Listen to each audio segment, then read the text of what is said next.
এক গ্রাম্য বেদুইন সে এসে বলছে, মুহাম্মদ, ওই যে দূরের খেজুর গাছ, সেটা যদি বলে তুমি আল্লাহর নবী, তাইলে আমি কালেমা পড়ব।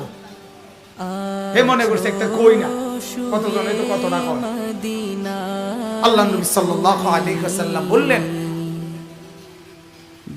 যে খেজুরের গাছটা ওইখানে থাইকা সাক্ষী দিত না এখানে আইসা সাক্ষী দিত। ওই লোক অবাক হয়ে গেল, বলল, এই মুহাম্মদ কি বলতেছ?